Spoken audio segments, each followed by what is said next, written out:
Bonjour, bonjour à vous, bien-aimés de Dieu. Merci de me retrouver pour ce second numéro de cette mini-série que nous faisons sur comment renforcer l'image de soi de nos enfants.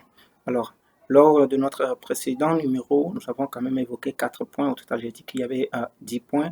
Le premier était comment établir un cadre bien clair, un cadre bien délimité. Au second point, on parlait de comment il est important d'être un miroir positif pour nos enfants, ne pas être ces parents-là qui se plaignent à tout bout de champ. Et en troisième lieu, nous avons évoqué comment voir autant que possible le bon côté des choses, ne pas voir le mal partout. Et en dernière position, on avait évoqué comment mettre en avant les talents, la capacité de nos enfants. Alors aujourd'hui, nous allons continuer et en cinquième point, nous allons parler de comment accepter, ou bien comment il est important d'accepter qu'ils, c'est-à-dire nos enfants, puissent suivre des parcours hors normes. Et qu'est-ce qu'on veut dire par là? Nous avons quand même, bon, pas nous tous bien sûr, mais bon, nous avons quand même cette habitude-là, cette envie-là parfois que nos enfants fassent comme les autres. Parce que l'enfant de X ou de Y a fait des études de droit, alors nous aimerions que nos enfants également fassent des études de droit ou des études d'ingénierie ou j'en passe. Donc, il est quand même important que nous puissions laisser nos enfants suivre euh, leur propre parcours, hein, parce que Dieu a donné à chacun une capacité et peu comme des talents, comme on avait parlé dans le précédent numéro. Donc, nos parents, nous devons quand même accepter que ben, voilà, nos enfants suivent leur propre parcours, que ce soit sur le plan des études ou encore sur le plan professionnel. C'est très important.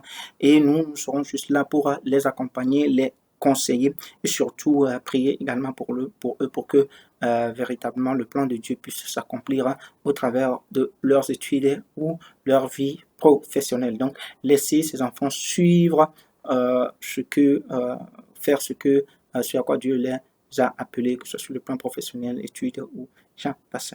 Donc, ceci nous amène au sixième point qui est comment aider ces enfants-là à sortir de la zone entre guillemets obscure pendant ce que nous appelons bien quand ils connaissent parfois des échecs. Et ce échec également, je mets ce mot entre guillemets parce que nous avons, pour ma part, bon, pas pour ma part, mais ben, selon les études, nous avons quand même une malcompréhension de ce mot-là qui est l'échec. En fait, l'échec, normalement, ce n'est pas une mauvaise chose en soi, mais ça nous permet quand même de mieux nous équiper pour mieux faire ce que nous n'avons pas pu réussir de par le passé. Donc, nous devons quand même aider nos enfants à ne pas sombrer peut-être dans la dépression à cause d'un échec ou quoi, mais plutôt les aider, mais véritablement les encourager à pouvoir corriger les erreurs qu'il faut corriger et bien réussir la prochaine fois ce qu'ils n'ont pas réussi au lieu de nous abattre seulement sur eux, de les comparer aux autres, de dire bah, comment ça se fait que ben, toi tu n'as pas réussi alors que tel a réussi les mêmes études, ainsi de suite. Non, non, non, non, non. Il faut absolument pas faire ça. Mais au contraire, être là pour nos enfants, pour les encourager et les aider véritablement à corriger tout ce qui est erreur pour